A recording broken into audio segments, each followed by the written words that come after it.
Entramos a la parte número 3 o a la dispensación número 3 de este periodo de tiempo. Si bien vimos cómo comenzó todo, o la historia de nuestra humanidad, en la primer dispensación del Edén o de inocencia, la segunda de la conciencia en la que el hombre comienza a saber de lo bueno, de lo malo, pero se multiplica tanto la maldad y los ángeles caídos comienzan a tener relaciones con las mujeres, degradando toda la creación, algo que vemos en todas las mitologías antiguas, tanto griegas como romanas. La mitología egipcia tenía seres con cabezas de chacal o cabezas de diferentes animales. Entonces todas las mitologías antiguas hablan de esos seres. Los vemos en los registros de muchísimos libros y quizás lo viste en Narnia o en alguna de esas películas. Has visto esos seres mitológicos. ¿Por qué? Muy probablemente, yo no creo que hayan surgido solamente de la imaginación, sino de que sucedieron en un tiempo de tal manera, porque ¿cómo Dios va a decir, bueno, voy a exterminar a todos los animales? Pero salva una parejita no contaminada de cada animal en el arca para comenzar otra vez la creación o esta nueva dispensación después del diluvio. ¿Por qué Dios va a matar inclusive a los animales? Porque dice la Biblia que toda carne estaba corrompida. Entonces vamos a ver cómo comienza la tercer dispensación o la tercera etapa. Porque viene un tiempo nuevo.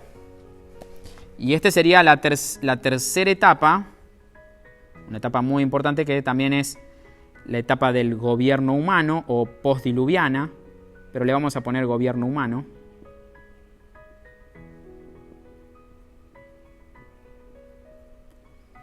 Y esta es la etapa post-diluvio.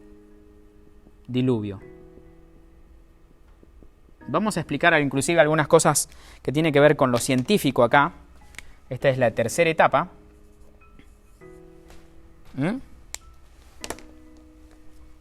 Así como tuvimos la inocencia, la conciencia, viene esta etapa postdiluviana o de gobierno humano, que va a terminar también con un juicio.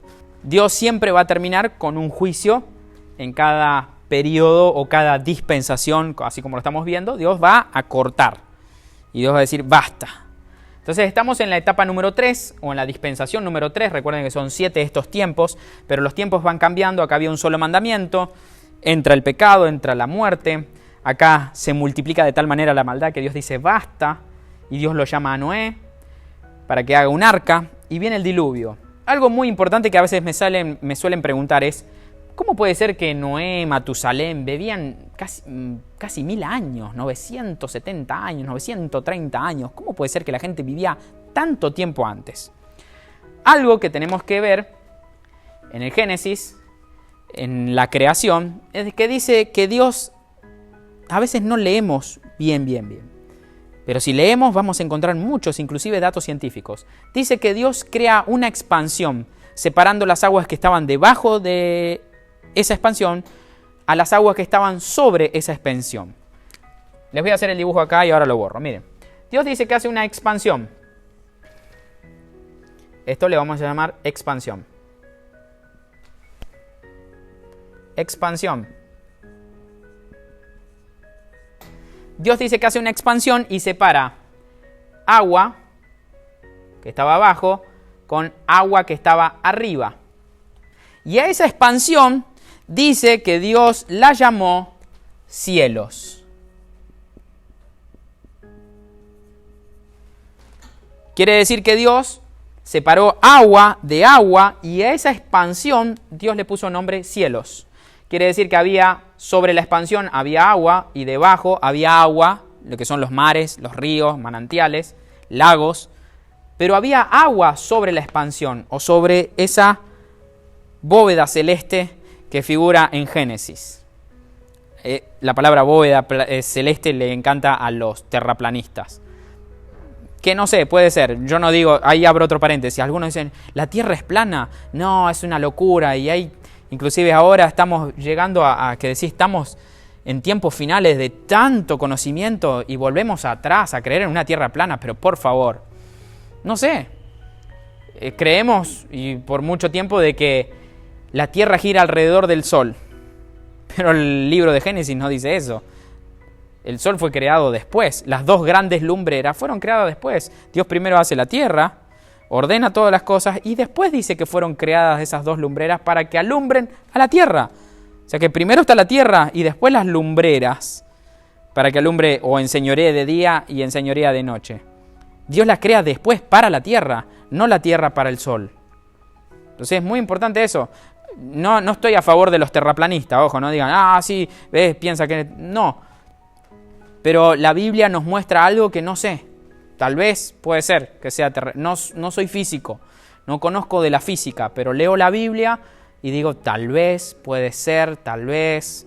He visto mucha información, inclusive el libro de Enoch también habla algunas de esas cosas.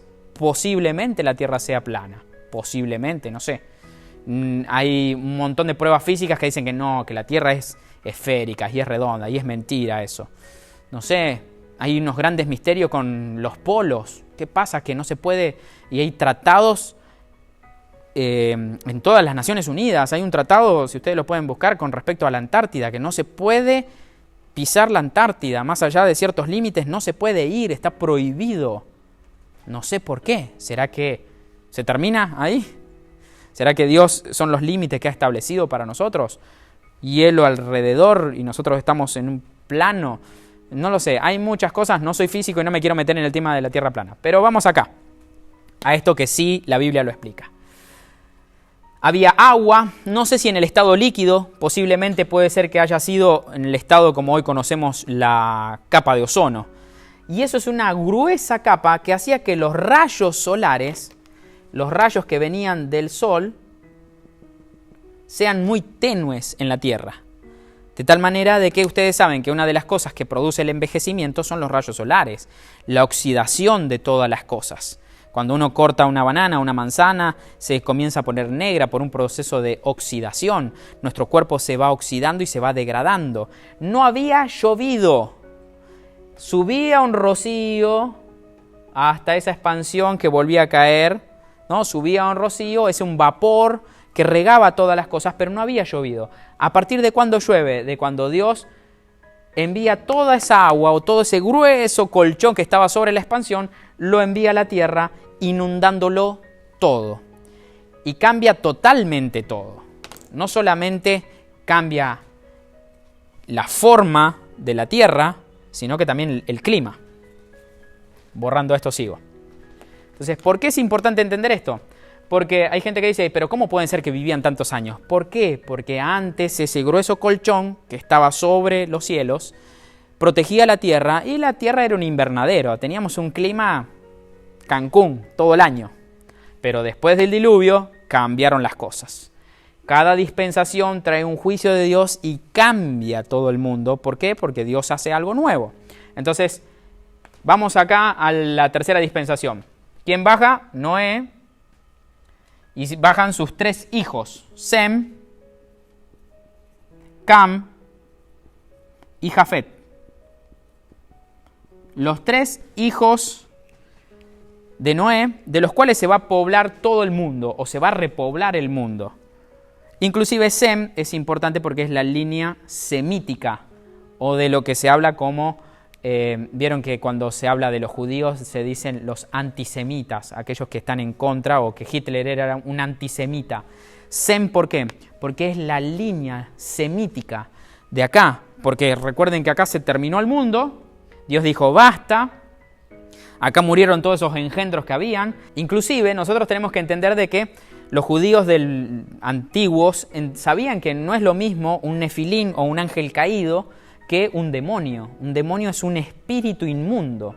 No es un ser creado como un ángel caído, sino que es un espíritu inmundo. ¿De quiénes son esos espíritus inmundos? De los híbridos muertos acá en el diluvio. Entonces, todos esos seres, mitad humanos y mitad ángeles caídos, no pertenecen ni allá ni pertenecen acá y están esperando el día del juicio final. Pero mientras tanto quedaron acá en un ambiente espiritual como espíritus inmundos. Por eso pueden poseer a una persona, por eso pueden estar dentro y tener una posesión espiritual de una persona. ¿Por qué? Porque son medios humanos.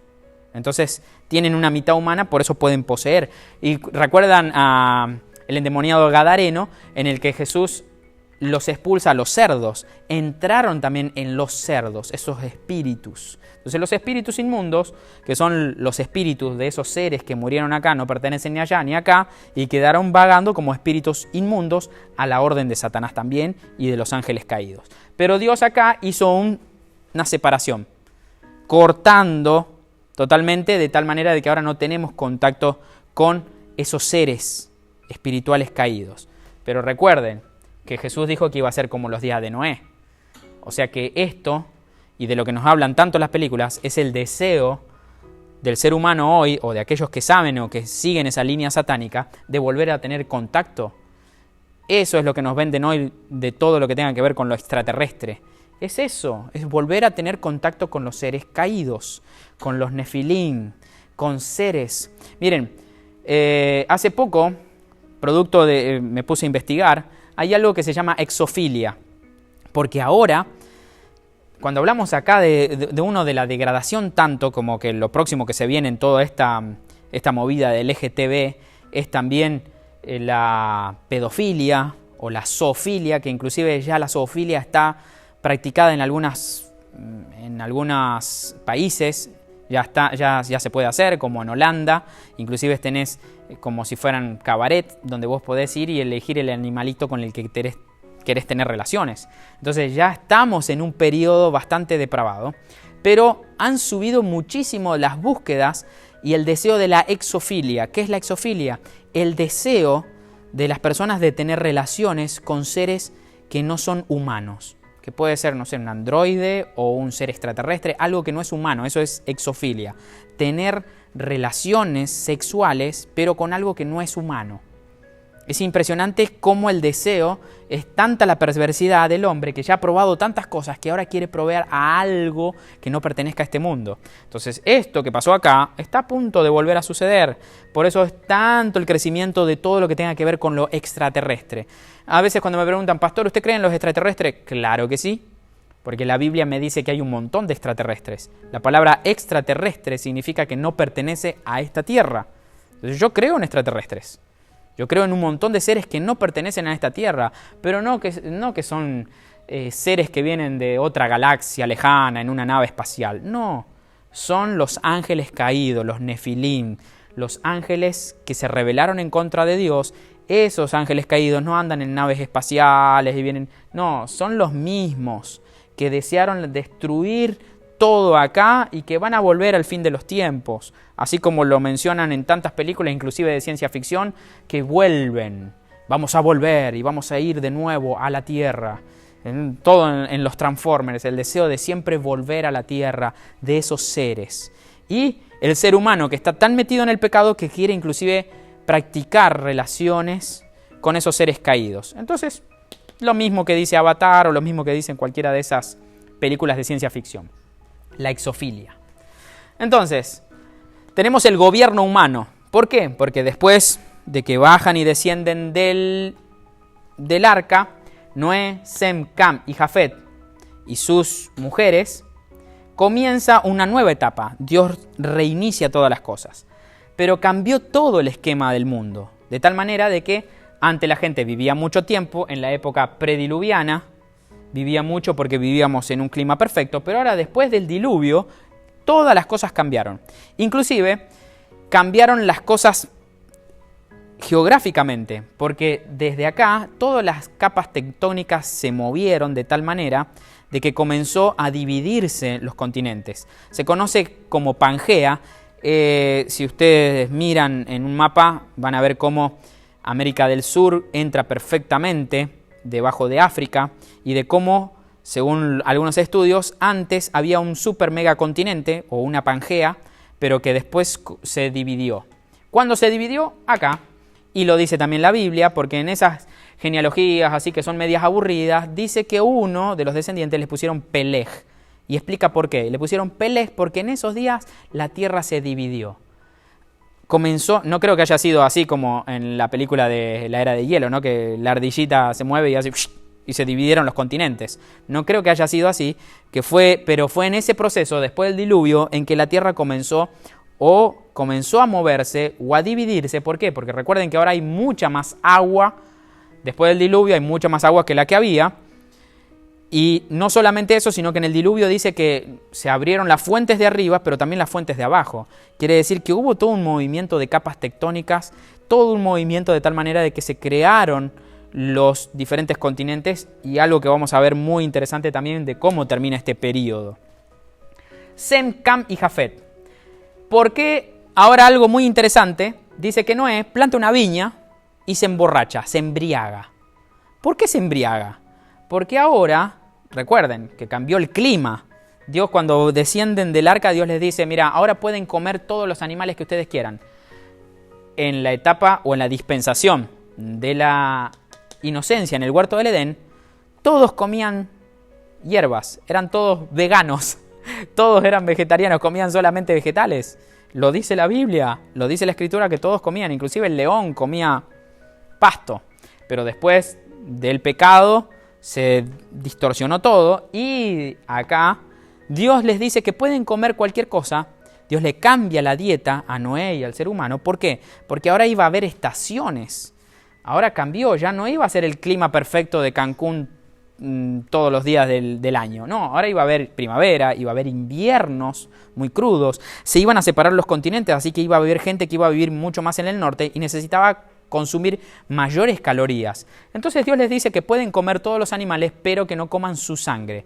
El símbolo de la sangre iba a ser un símbolo de redención eterna del pecado del hombre, pero también recuerden que cuántas cosas genéticas pasaron por causa de la mezcla de la sangre. Por lo tanto, Dios les dice, coman los animales, pero no los animales con su sangre, o sea, desángrenlos y después se los comen. Dios les cambia la dieta, Dios les da órdenes ahí a Noé, y Dios les dice cómo tiene que ser el gobierno ahora a partir de ahora, y ellos tienen que volver, otra vez Dios les dice lo mismo que le dijo a Adán y Eva, fructifiquen, multipliquen, llenen la tierra, y otra vez multiplíquense en esta tierra. Ahora, Noé planta una viña y dice que se emborracha. ¿Por qué se emborracha? Porque antes el vino no se fermentaba. Un jugo de uva no se fermentaba o no producía alcohol. Ahora se fermenta porque las condiciones climáticas cambiaron. El sol ahora es muy fuerte, se produce la oxidación y se fermentan las cosas. Algo que no sucedía antes. Por eso la gente antes vivía muchos años y después del diluvio comenzó a vivir cada vez menos. Noé planta una viña, se emborracha, se embriaga. Y acá es algo muy importante entender qué es lo que está pasando acá. Porque en esta etapa dice que Noé, cuando se embriagó, que Cam vio la desnudez de su padre. Escuchen esto, porque a mí me costó mucho tiempo y buscar muchas hipótesis teológicas para entender esto. Yo le voy a dar mi explicación. Dice que Cam vio la desnudez de su padre, de tal manera que va y se las cuenta a sus hermanos, a Sem y a Jafet, pero Sem y Jafet van de espaldas y cubren la desnudez de su padre. Cuando el padre se entera de lo que había hecho Cam, dice que Noé maldice a Canaán, maldito Canaán. Era el hijo de Cam. Canaán. Maldito Canaán. Ahora, ¿por qué Noé no maldice a Cam, que de última era el que había visto la desnudez, y maldice a Canaán? ¿Por qué Noé maldice a Canaán? Algunos dicen que Noé no podía maldecirlo a Cam, porque Dios mismo había bendecido a Noé, Sem, Cam y Jafet al descender del arca, Dios los había bendecido, y por lo tanto Noé no podía maldecirlo a Cam. Pero algo que encontré muy interesante, que lo vamos a ver en la ley, y pongo el versículo igualmente acá, en el que descubrir la desnudez del padre es tener relaciones con la madre. Que cuando uno dice que la desnudez de una mujer, la desnudez de un hombre es la mujer. Entonces, mi desnudez es mi esposa. Quien se acueste con mi esposa, en realidad, está descubriendo mi desnudez. Entonces, si vamos a ese pasaje bíblico y a lo que nos quiere explicar precisamente acá el autor, es de que Cam tuvo una relación incestuosa con su mamá. Y uno puede decir, pero ¿cómo? ¿En qué cabeza cabe? ¿Cómo puede ser esto? De tal manera de que ese hijo que iba a salir de esa relación de un incesto de su propio hijo acostándose con su propia mamá, iba a salir Canaán, un hijo incestuoso, un hijo producto del incesto, un cananeo. Recuerden ese término porque es muy importante para lo demás, Canaán. Acá Noé maldice a Canaán. No lo maldice a Cam, que fue el que vio la desnudez de su padre, sino que lo maldice a Canaán, maldito Canaán. Y dice que iba a ser siervo de sus hermanos. Muy importante por todo el conflicto del Medio Oriente es entender esto también, lo que pasa acá.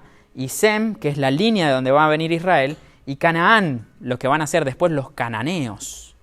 Entonces, maldito Canaán por tu causa. Según este estudio teológico, yo también hago un paréntesis acá, usted lo puede tomar o no, o investiguelo. Noé maldice a Canaán porque es el producto de un hijo incestuoso. Y uno puede decir, ¿cómo su hijo se va a acostar con su madre? Recuerden que a pesar de que Dios los rescata o los saca en el arca, estamos hablando de que vienen de generación y generación de ver pecado, inmoralidad y de toda clase de sexualidad libre y un montón de cosas terribles vimos acá. No sé si Noé solamente se embriagó, a lo mejor todos se emborracharon y no sé qué pasó, fiesta, y resulta que, bueno, en eso surgió eso incestuoso. De tal manera de que de Cam van a ser Canaán, pero de todos esos descendientes también va a aparecer alguien llamado Nimrod. Y llegamos así al capítulo 11 de Génesis, al otro juicio y al otro periodo que iba a empezar acá. Entramos ahora a la cuarta dispensación, el cuarto periodo, porque este periodo, llegado a Nimrod, se va a terminar en el capítulo 11. ¿Por qué termina en el capítulo 11? Por algo llamado, lo vamos a dibujar acá. Ojo que esto no es un pastel, es la Torre de Babel. La Torre de Babel. Esto es muy importante entender porque esto va a dar inicio a la etapa número 4, que es el periodo de la promesa. Pero vamos a hablar cómo termina. Recuerden que cada dispensación termina con un juicio. En el Edén terminó con el juicio expulsado por causa del pecado que entra al ser humano por causa de la desobediencia. El pecado fue la desobediencia. Dios le dijo eso no y ellos cayeron en pecado. Y entra todo el pecado de la humanidad.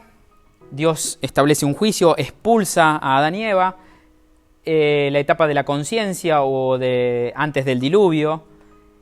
Dios lo termina, también había tanta degradación que Dios dice basta y envía el diluvio, termina con un juicio de parte de Dios. Entender los juicios de Dios es importante porque después algunos van a preguntar ¿cómo Dios dice no matarás? Y Él mata. Porque Dios es juez y Dios dicta sentencias. Dios dicta una sentencia. Dios prohíbe que vos asesines por cualquier motivo, pero Dios, sí, después vamos a ver en la ley que Dios dictamina sentencias. Dios siempre trae juicios, como lo hizo acá, lo hizo acá, lo hizo acá. Entonces, ¿qué pasa acá? Aparece un tal Nimrod. Este es muy importante también. Y miren que recién estamos en el capítulo 11 de Génesis, pero entender esto, o el tiempo que me estoy llevando para explicarle esto, nos va a hacer entender mucho el tiempo de los tiempos finales. Entender los tiempos o las dispensaciones. ¿Qué pasó acá? Aparece un tal Nimrod. Nimrod dice que fue el primer poderoso de la tierra. Este Nimrod es el primer gran anticristo. Recuerden que siempre el motivo de Satanás es tratar de ir en contra de ese Mesías o del Cristo. Y este es el primer tipo de anticristo que hay. Y es el padre de toda la idolatría en el mundo. Babilonia, lo vamos a ver, la caída de Babilonia en Apocalipsis 18, cuando habla de la caída de Babilonia, tendremos que entender qué pasó acá. Nimrod dice que fue un poderoso cazador delante de Jehová, pero eso delante de Jehová no es que Dios lo hacía y Dios lo estaba mirando, porque Dios mira a todas las personas o Dios lo ve todo, sino que lo hacía como en confrontación a Dios, lo hacía como en orgullo, como en contra de Dios o como en desafío a Dios. Él estaba desafiando a Dios. Nimrod, todo lo que hacía lo hacía como, mirá, acá estoy yo, en desafío a Dios. Y Nimrod dice que fue el primer poderoso y fue un valiente cazador, porque después de esto Dios le dice a Noé que iba a poner cierto temor entre los animales y el ser humano. Iba a haber una distancia y iba a haber temor. Entonces había muchas de esas bestias en el campo y se ve que, según lo que dicen algunos registros históricos, que Nimrod fue alguien que fue un vigoroso cazador, que logró cazar muchos animales de tal manera de que la gente podía sembrar tranquilamente en los campos porque no iban a ser atacados por leones. Entonces Nimrod los protegía de alguna manera, pero esa protección los llevó a que Nimrod se convirtió en un gran poderoso. De tal manera que él construye muchas ciudades, ahí ven en el versículo bíblico las ciudades que él construyó. Él dice que construyó, su reino fue Babel, Erec, Akkad y Calne en la tierra de Sinar. Y en el capítulo 11 se da específicamente algunas cosas. Primero que vemos la primer construcción grande, que es la construcción de la Torre de Babel, que dice que ellos dijeron, hey, ¿por qué no nos hacemos un nombre? O sea, acá la idea era ser famosos, ser arrogantes, ir en contra de Dios. ¿Por qué no nos hacemos un nombre, nuestro propio nombre? No necesitamos de Dios, no necesitamos de nada. Nosotros tenemos que tener nuestro propio nombre. Y construyamos una torre que llegue al cielo. ¿Cuál era la idea de llegar al cielo? El deseo de volver a tener, así como los frijoles mágicos llegan hasta el cielo para tener contacto con esos gigantes, la Torre de Babel iba a llegar al cielo. Otra vez el deseo de ir hasta allá arriba. O como hoy lo hace la NASA. O Elon Musk, que están ahí en una carrera espacial por ver quién llega ahora al cielo. ¿Cuál es el motivo de querer llegar arriba? ¿Cuál es? El mismo de Nimrod. Hay un espíritu del anticristo. Este fue el primer gran emperador del mundo, por así decirlo. Nimrod se convirtió en el primer hombre poderoso. Él fue el primer soberano, el primer déspota, el primer tirano que quiso gobernarlo todo y unió política, economía y religión. Este fue el primer gran imperio, el gran imperialista. Muchos hablan de Mussolini o de Hitler. Bueno, vamos más atrás y vamos a encontrar a Nimrod como ese gran poderoso que todo lo que hacía lo hacía en desafío de Dios. Y dice que se juntaron todos y dijeron, ¿por qué no hacemos una ciudad y hagamos una torre que llegue al cielo? Nimrod fue el primer precursor de las grandes metrópolis, de las ciudades y de construir. Dice, recuerden que el mensaje de Dios era fructifiquen, llenen la tierra. Y ellos dijeron, no, concentrémonos, hagamos una torre gigante que llegue al cielo y hagámonos un nombre, nosotros vamos a ser los poderosos. Y Nimrod era el que gobernaba todo esto.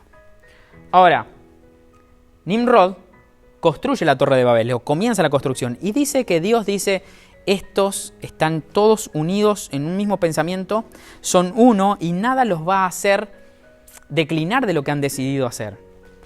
Y dice que particularmente todos tenían un mismo lenguaje, o todos hablaban el mismo idioma. Y Dios decide descender y confundir el idioma, cambiar el lenguaje de tal manera de que otra vez los iba a enviar cada uno, de acuerdo al idioma que hablaba, se iban a entender y iban a ir siendo esparcidos. Porque el propósito de Dios era llenar la tierra, no que se juntaran acá e hicieran una torre. Y además que esta torre desafiaba a Dios y el deseo era de volver a tener contacto con esos seres caídos, con los gigantes. Era hacer una torre que nos llegue al cielo, tenemos que llegar allá, en donde de ese lugar ellos habían venido a tener contactos con nosotros. Entonces, recuerden que esto se fue pasando. Si bien el diluvio mató a todo eso, esta descendencia sabía de lo que había sucedido acá. Y Nimrod fue el primero en tratar de volver al paganismo, a volver a tener relación o contacto con los ángeles caídos. El primer satanista, el primer creador de la idolatría, como lo vamos a ver. Entonces Dios desciende, confunde las lenguas y se terminó de construir la Torre de Babel. Babel es el inicio de Babilonia.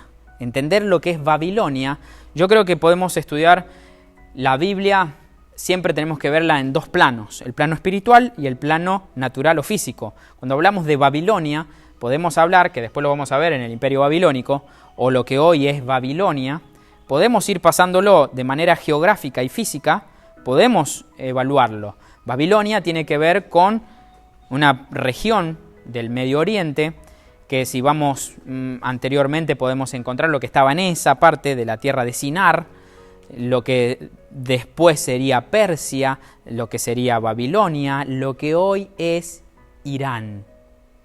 Si usted googlea Irán, va a encontrar un montón de cosas que están sucediendo con Irán. Sin ir más lejos, el año pasado Estados Unidos mata al general iraní, Soleimani. Todas las naciones están ahí tratando de hacer que Irán se desarme por sus bombas nucleares que tiene. Todo tiene que ver con eso, con la región geográfica de Babilonia, toda la región árabe que está en Babilonia, en lo que era Babilonia. Pero no solamente lo podemos ver en el plano físico, sino que también lo podemos ver en el plano espiritual de Babilonia. Porque Babilonia, o Babel, es el inicio de la idolatría pagana en todo el mundo. En todas sus ramas y de todas sus maneras, nace en Babilonia con Nimrod y su esposa Semiramis. Ese es el inicio de toda la idolatría en todo el mundo. Dios confunde las lenguas de tal manera que dejaron de hablar el mismo idioma y fueron esparcidos por todo el mundo. Recuerden que durante ese tiempo también los continentes se estaban separando. Por lo tanto, hubo una segregación de personas por todo el mundo, en donde muchos grupos se iban y se asentaban en un lugar y comenzaron a construir, y muchos hicieron o repitieron construcciones similares a esta. ¿Cómo los egipcios venían con esa idea de construir pirámides? ¿Por qué en la India se construyen templos similares? ¿Por qué los mayas construyeron cosas similares? ¿Por qué en diferentes partes del mundo se construyeron construcciones de la misma manera o pensadas de la misma manera? Porque todas nacieron en la Torre de Babel. Pero además de eso, no solamente eso, sino que además todas las civilizaciones antiguas cuentan un registro de un diluvio universal. Si ustedes lo buscan y lo googlean, van a encontrar de muchas civilizaciones antiguas que hablan del diluvio universal. ¿Por qué? Porque fueron esparcidos por todo el mundo. Los orientales, allá los chinos, hinduistas, quien sea, todos tienen un registro del diluvio universal. Y todos comenzaron a hacer construcciones parecidas a la de Babilonia. Y todas se llevaron cierta religión que aprendieron en Babilonia, creada precisamente por su esposa Semiramis a la muerte de Nimrod. No quiso que eso se quedara ahí y ella se convirtió en la primera sacerdotisa y en la primera líder de esta nueva religión que iba a ser esparcida por todo el mundo hasta el día de hoy.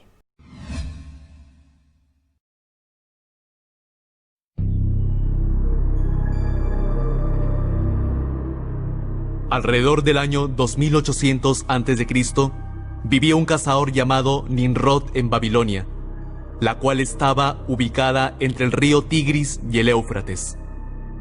Cuando los animales salvajes amenazaban a la gente, él los protegía con su poder.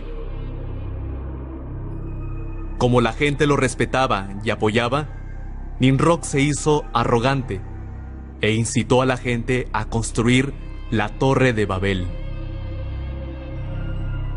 ¡Vamos! Edifiquemos una torre cuya cúspide llegue al cielo. Hagámonos un nombre por si fuéramos esparcidos sobre la faz de toda la tierra. Estas obras de Nimrod, que estaban contra Dios, continuaron hasta después de su muerte. Semiramis, esposa de Nimrod, insistió en que Nimrod había llegado a ser el dios Sol. Ella cortó en pedazos el cadáver de Nimrod y los envió a cada tribu de Babilonia.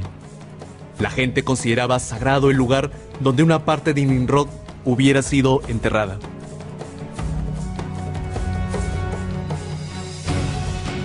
Ella también aseguró que Nimrod se había reencarnado en su hijo. El dios Sol Nimrod se encarnó como mi hijo Tammuz. El que cree y sigue a Tammuz, sigue a Nimrod. Como Semiramis gobernaba Babilonia en lugar de su joven hijo Tammuz, ella maniobraba al pueblo para que la adoraran. Los monumentos de Semíramis con su hijo Tamuz en brazos estaban puestos en toda Babilonia, junto con varias imágenes representando al dios Sol. El culto al Sol y el culto a la Madre y al Hijo, que era un plan ideado por Semíramis, echó raíces como una religión de Babilonia. La idolatría que provenía de Babilonia se expandió a muchos países después de la caída de la Torre de Babel. Esto sucedió cuando los babilonios, que estaban esparcidos por todo el mundo, llevaron la adoración del dios Sol y la adoración de la Madre y su Hijo. El culto al Sol y el culto a la Madre y su Hijo fueron asimilados por las culturas y religiones de muchos países, adoptando varias formas y nombres.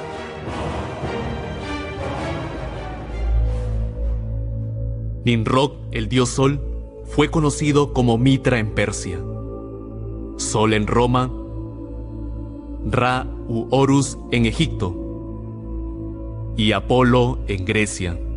Semíramis y Tamuz, que fueron el inicio de la adoración de la Madre y el Hijo, fueron llamados Isis y Horus, Venus y Dionisio, Diana y Atis, y Astarot y Tamuz respectivamente. Además, la imagen de la diosa sosteniendo un bebé en sus brazos fue venerada en muchos países del mundo. Si es así, ¿fue el culto de la Madre y el Hijo la creación de una época que fue acogida solo en Babilonia? Sorprendentemente, la adoración del Hijo y la Madre de Babilonia se han transmitido a través de miles de años y existen aún hasta el día de hoy. En el Vaticano de Roma, podemos encontrar el culto a la Madre y el Hijo en su estado original. Interesante, ¿no? Interesante saber cómo todas las mitologías griegas o romanas, los diferentes dioses cambian de nombre, cambian de situación, pero todo nace en este lugar.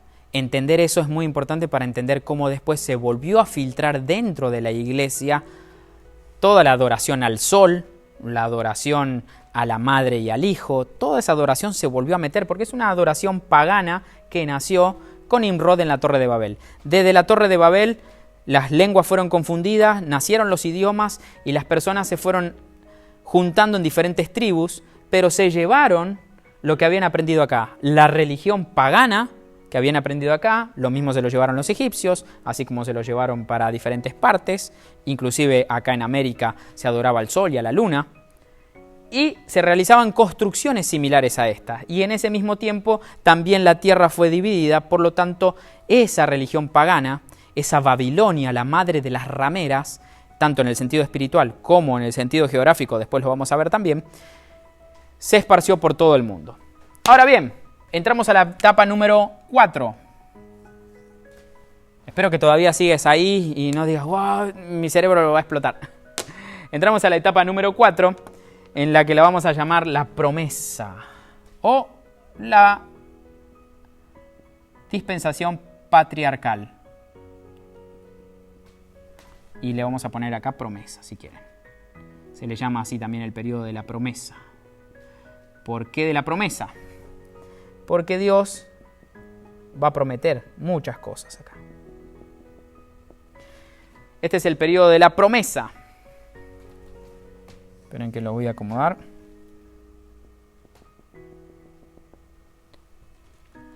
Hago la línea de puntos para que ustedes entiendan los personajes que tienen que ver con cada dispensación. Estamos en la etapa número 4, en la etapa patriarcal. Y en este periodo es del periodo de los patriarcas. ¿Quiénes son los patriarcas? O el primero, más importante, es Abraham.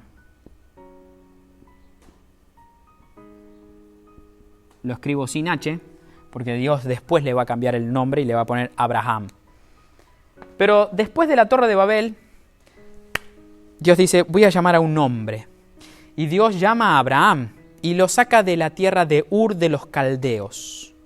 Ur de los Caldeos es Caldea, Babilonia, Persia, la antigua Sumeria, esa tierra Ur de los caldeos, de donde había todo ese paganismo, de donde surgió toda esa adoración, donde se hablaban de esos seres que una vez habían venido, los Anunnaki, donde están todas esas figuras y todas las esfinges, donde de ahí después surgieron todos esos seres mitológicos y se hicieron esfinges, estatuas, y esa religión pagana se regó por todo el mundo. La religión pagana estaba en todo el mundo, de diferentes normas, de diferentes nombres, pero era la adoración al sol, como vemos los egipcios, y la adoración a la madre y al niño, la adoración a las estatuas. Toda esa adoración pagana estaba regada por el mundo, y Dios de ahí mismo llama a un hombre, le dice a Abraham: vete de tu tierra, de tu parentela y de la casa de tu padre a la tierra que yo te voy a mostrar, y voy a hacer de vos una nación grande. Dios quiere empezar ahora.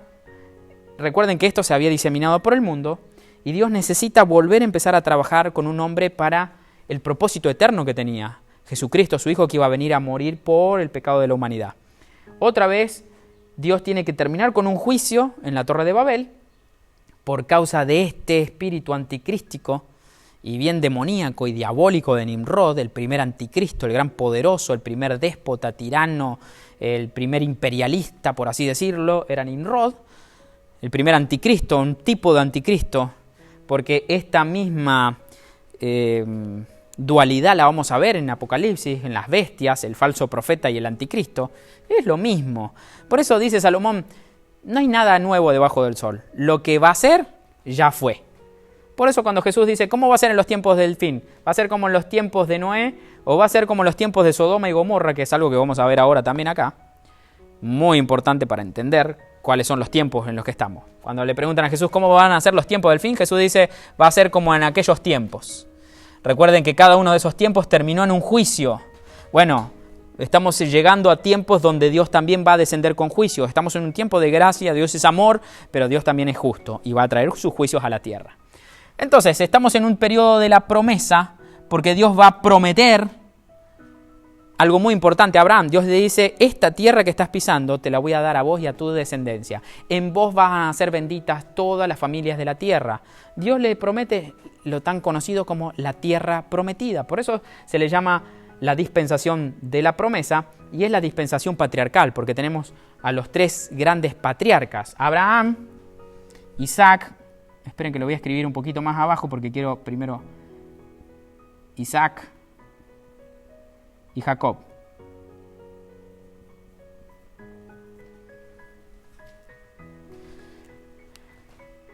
Abraham es llamado y dice: vete de tu tierra. Dios necesita sacarlo de una tierra llena de idolatría, muy pecaminosa.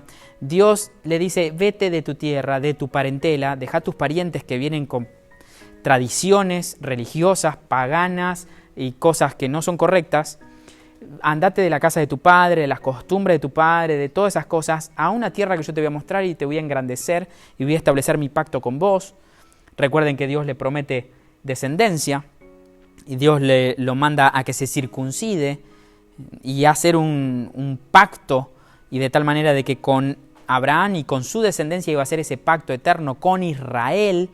Dios tiene un pacto eterno con Israel, con Abraham, con Isaac, con Jacob, lo renovó con David. Dios tiene un plan perfecto para Israel. Dios no se olvida de Israel. Hoy estamos en el periodo de la iglesia, de los gentiles, de los que no somos del pueblo judío, pero Dios tiene un plan con Israel. Dios ama a Israel, Dios ha hecho pactos y ha hecho promesas a Israel.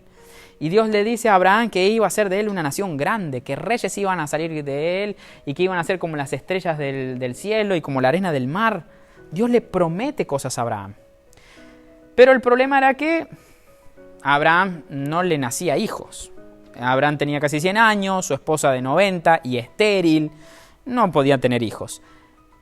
Y Abraham comete un error por Sara, que le dice: mira, ¿por qué no tomás a mi sierva egipcia, Agar? En uno de esos viajes que habían ido a Egipto, se trajeron una egipcia, y dice: hacele un hijo a mi hija, hacele un hijo a mi sierva, Agar.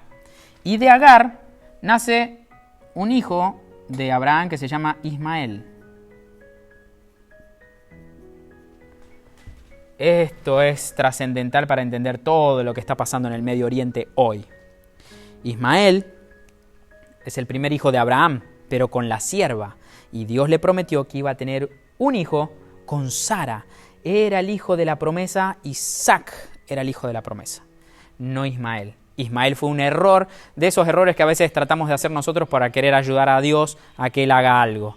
Dios tenía un plan, le prometió algo, pero como pasaba el tiempo, es lo que nos pasa, como pasa el tiempo y vemos que no se cumple, y bueno, vamos a ayudar a Dios, a lo mejor necesitamos ayudarlo. Y Sara le dice, bueno, mira, tené un hijo con mi sierva, y sale Ismael.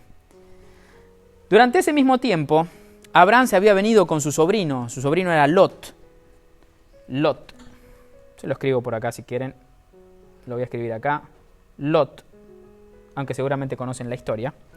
Su sobrino Lot, en un momento se separan ellos porque había una riña entre los pastores, habían demasiado ganado, Dios los había bendecido. Y entonces Abraham le dice, mirá, elegí la tierra que vos quieras y si vos vas para la derecha yo me voy para la izquierda y si vos querés la izquierda yo me voy para la derecha.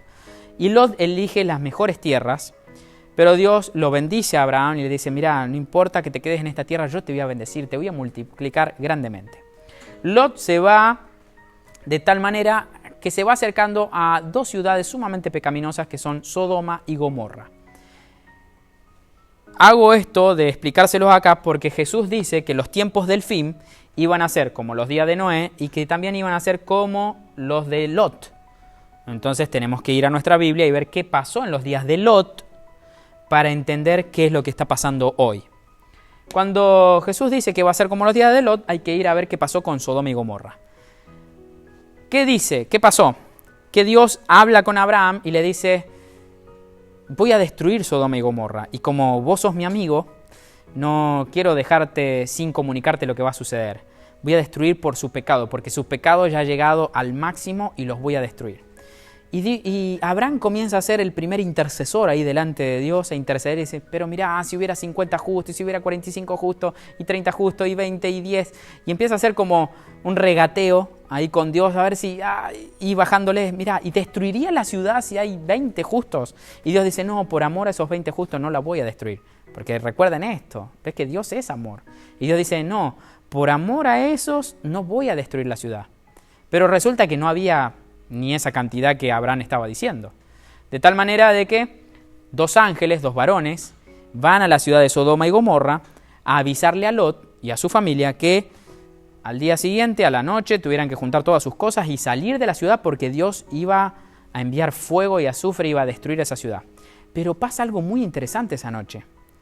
Dice que todos los hombres, desde el más joven hasta el mayor, quiere decir de que estaba bastante corrompida la sociedad, tanto que hasta los más niños o los más jóvenes, hasta los más viejos, fueron a la casa de Lot a golpearle la puerta y a decirle, hey, ¿por qué no dejas salir a esos varones que los queremos conocer?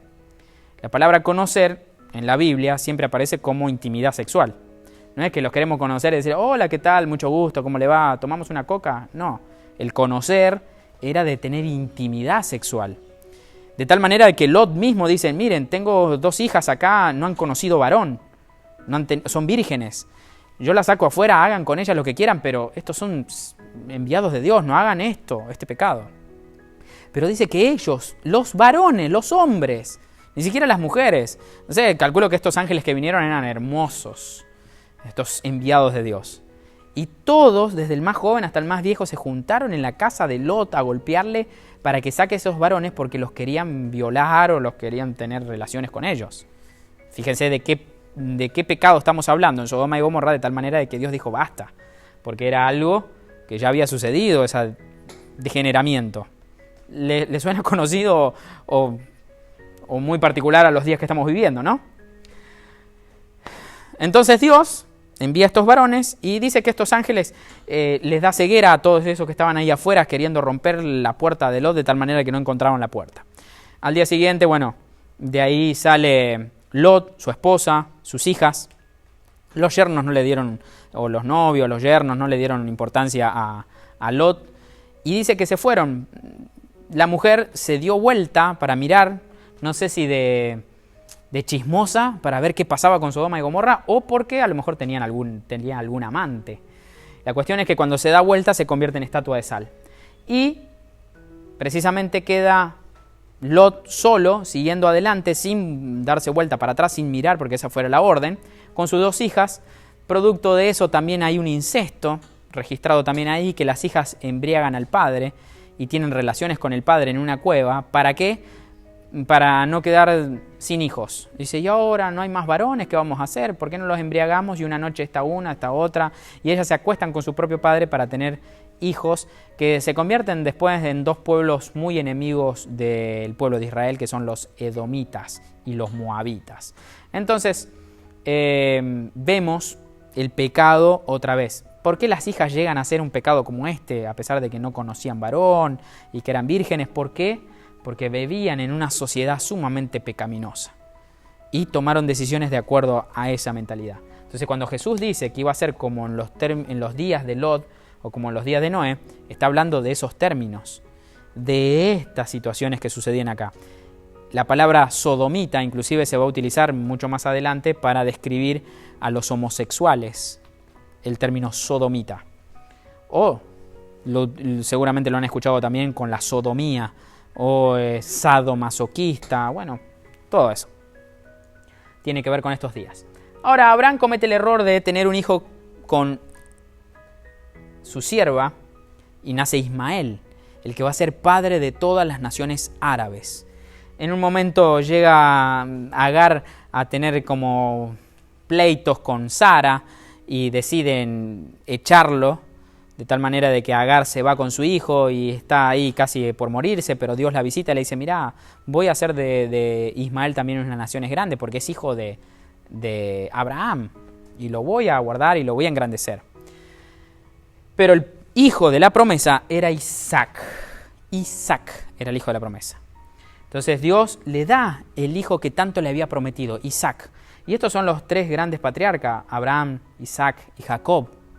Son los 3 que siempre se nombran, el Dios de Abraham, el Dios de Isaac, el Dios de Jacob, como los 3 primeros grandes hombres que fueron y recibieron esa promesa de Dios de ser una nación grande, de que Dios iba a hacer algo y que Dios había empezado a hacer algo con ellos. Les dio un pacto, les dijo que le iba a entregar esa tierra, la tierra de Canaán, la tierra en la que estaban pisando, la tierra de Canaán, la tierra de los cananeos, donde estaba el eteo, el jereseo, el fereceo y todos esos eos, el cananeo, donde vivían todos esos, era la tierra que Dios le iba a dar a Abraham, a Isaac y a Jacob. Dios se lo prometió a los 3. Dios es el Dios de Abraham, de Isaac y de Jacob. Ismael, Dios no se iba a olvidar tampoco de él y lo iba a bendecir, pero iba a ser el padre de todas las naciones árabes. Dios en un momento le dice en el capítulo 22 de Génesis que sacrifique a su hijo Isaac. Este momento es muy importante porque en lo que va de la historia llegamos a un momento aproximado que de Adán, para que ustedes tengan más o menos un registro, de Adán a Abraham hay 2000 años. 2000 años. De Adán a Abraham, 2000. Y de Abraham a Cristo hay otros 2000 años. Y de Cristo a hoy, ya estamos como en el 2020. Ya pasaron también otros 2000 años. Un dato importante para tenerlo en cuenta. 2000, 2000 y 2000 que ya pasaron. Este suceso que iba a pasar acá, en el que Abraham tenía que llevar y sacrificar a su hijo Isaac, era lo que iba a pasar exactamente 2000 años después. El padre sacrificando a su hijo, el amado. Dios no quería el sacrificio de su hijo. Dios no le estaba pidiendo un sacrificio humano, porque Dios no acepta el sacrificio humano, una ofrenda humana. Pero lo que tenía que hacer Abraham era sacrificarlo en su corazón. Y lo que estaba haciendo Abraham era, como todo lo que vamos a ver en el Antiguo Testamento, es el simbolismo de lo que iba a venir, porque así como el árbol de la vida, así como el arca es Cristo, así como Isaac tipificaba a Jesucristo y que el padre tenía que sacrificar a su hijo, de la misma manera era todo un simbolismo de Jesús muriendo en la cruz, el padre sacrificando a su hijo. En el monte, un monte muy importante, el monte Moria, donde Dios le dice que tiene que llevar a Abraham a su hijo. El monte Moria es el monte del conflicto hoy en Jerusalén. Es en donde el pueblo de Israel tiene que construir el tercer templo, que no lo tienen, y en donde está la mezquita árabe, porque supuestamente desde ahí Mahoma fue ascendido al cielo por Alá. Más adelante vamos a ver acerca del Islam. Entonces, en ese monte, es el monte del conflicto, es ahí donde Abraham iba a sacrificar a Isaac, pero Dios no deja que lo haga, presentan ellos otra ofrenda y Dios lo super bendice a Abraham y le dice que lo iba a multiplicar y lo iba a bendecir grandemente. De ahí sigue Isaac. Isaac tiene a 2 hijos, Jacob y Esaú, y ustedes conocen que es una historia también muy conocida en el que había una lucha en el vientre de los 2 hijos. Rebeca, la esposa de Isaac, estaba embarazada de Jacob y Esaú y había una pelea. Y todos recordarán que en algún momento Jacob hizo un guisado porque Jacob era más bien de estar en tiendas, pero a Esaú le gustaba ir a cazar. Esaú tenía mucho vello, era muy peludo, pero Jacob no tenía tanto. Esaú era preferido del padre porque el padre comía de la casa de Esaú, pero Jacob le gustaba estar con la mamá y más en la casa. Un día Jacob se hace un guiso de lentejas extraordinario, de tal manera que viene Esaú y dice, dame de tu guiso. Y Jacob le dice, si me vendés tu primogenitura, yo te doy del guiso. Y Esaú dice, ¿para qué quiero eso? Dame el guiso. Y el guiso era rojo, era con chorizo colorado. Y por eso, recuerden que rojo es Edom, y eso es edomitas, y los edomitas es muy importante entenderlo también todo lo que va a suceder después. Entonces Isaac,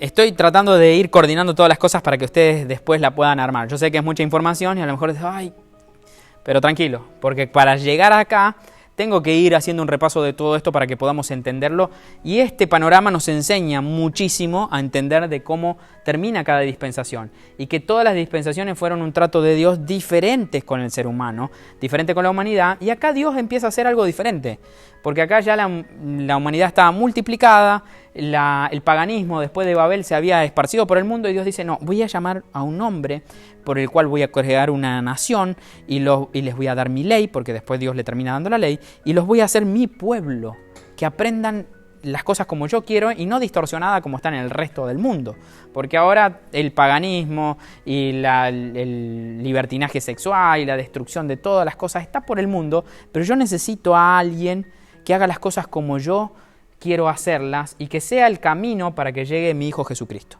Entonces Dios lo llama a Abraham. Abraham comete el error de Ismael, que va a crecer y se van a hacer las naciones árabes potentes en el mundo, el gran conflicto en Jerusalén. Isaac tiene 2 hijos, Jacob y Esaú. Esaú vende la primogenitura y cuando Isaac está por morir, Jacob se disfraza de Esaú para recibir la bendición del padre. Entonces recordarán ese pasaje donde él se pone como piel para que el padre lo toque y lo bendice, la gran bendición que es de un padre declarada sobre el hijo. Y Isaac bendice a Jacob. Cuando Esaú se entera, lo quiere perseguir, lo quiere matar, se escapa. Jacob tiene un sueño en Betel, se pone sobre su cabeza sobre una piedra como almohada. Tiene un sueño en Betel, ve una escalera de ángeles que subían y bajaban, y él cuando se despertó puso aceite sobre la piedra, le prometió a Dios los diezmos de todo y dijo, este lugar realmente es de Dios. Y Dios le habla en el sueño y le dice, esta tierra en la que estás durmiendo te la voy a entregar a vos, te la prometí a tu padre y a tu abuelo, a Abraham, Isaac, y te la voy a dar a vos. Entonces él se va y se va a trabajar para Labán, para su tío. Conoce a Raquel, con la mujer que se enamora perdidamente, ni bien la ve, y dice, yo quiero a Raquel. Y él le dice, ok, le dice Labán, trabaja 7 años para mí y te doy a Raquel. Jacob trabajó incansablemente esos primeros 7 años, la noche de bodas, todo bien, risas, alegría, se va a dormir a la tienda y al otro día cuando se levanta se da cuenta que la que tenía acostada al lado no era Raquel, era Lea, era su hermana mayor. Entonces se va a reclamarle a Labán, le dice, hey, ¿cómo puede ser? Yo trabajé por Raquel, la que amo es Raquel y me diste otra. Ah, es que acá las leyes son así, no se puede casar primero la menor sin antes que se case la mayor. Así que te di primero la más grande. Pero yo la amo a Raquel y trabajá 7 años más para mí. Bueno, ahí dicen todos esos chistes que los judíos son así como que tened cuidado, ¿no? Pero bueno, Jacob termina trabajando otros 7 años más por Raquel. tenía 2 mujeres, a su vez sus 2 siervas, y Jacob termina teniendo con esas 4 mujeres que él tuvo que mantener 12 hijos. 12 hijos. Tal vez no lo recuerde todo, pero bueno, son Rubén, Dan, Neftalí, Simeón, Aser,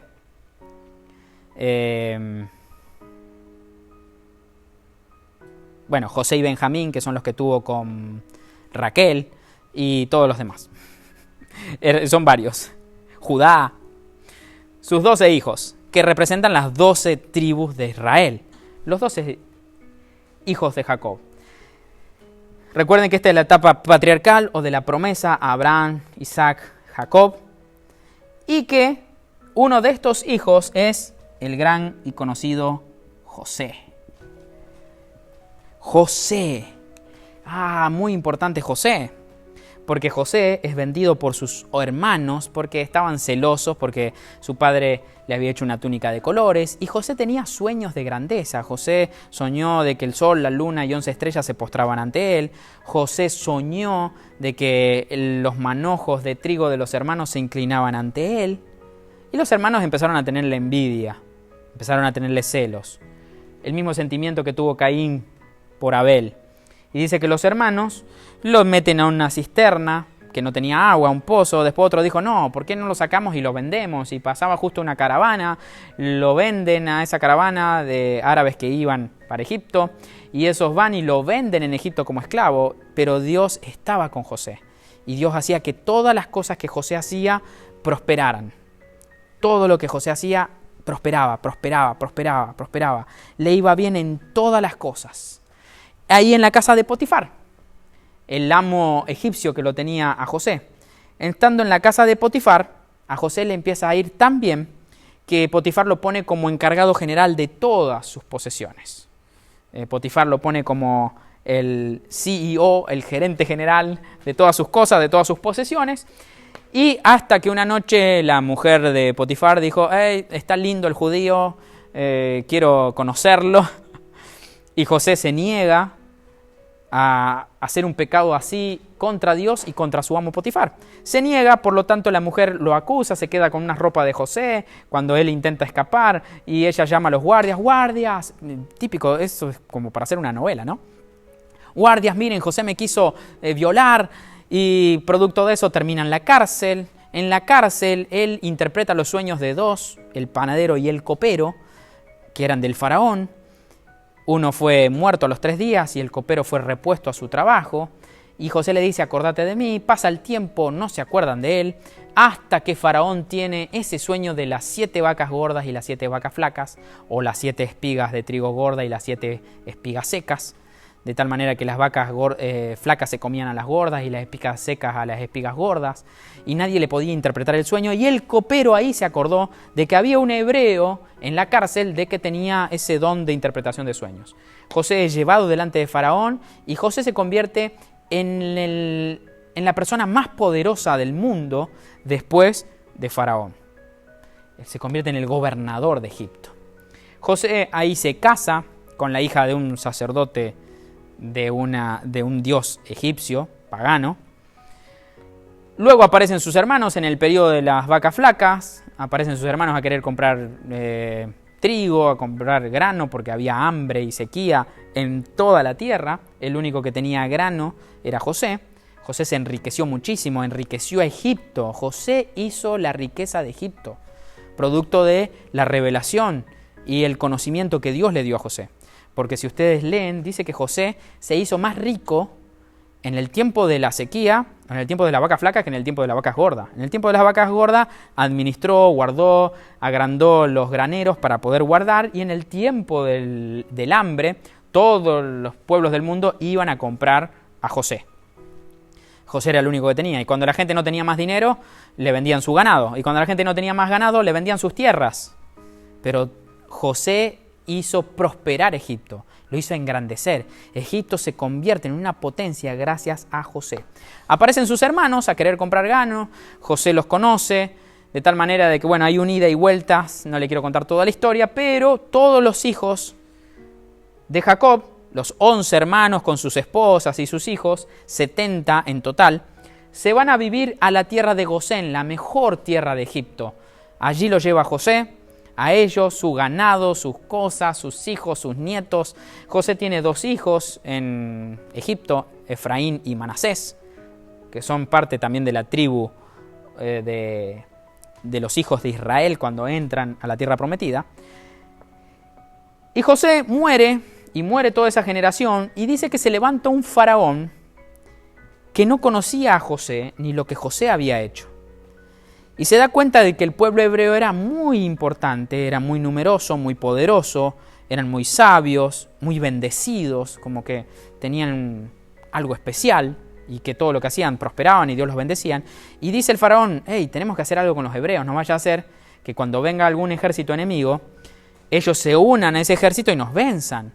Y dice que pusieron oficiales que los molestaban con las cargas. Quiere decir que empezaron a cobrarle peajes o empezaron a decirle, bueno, a ver, esta carga, no, tiene que pagar tal impuesto. Impuestos y cosas, impuestos.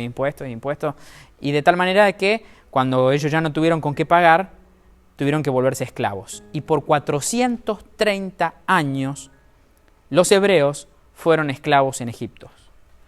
430 años de esclavitud.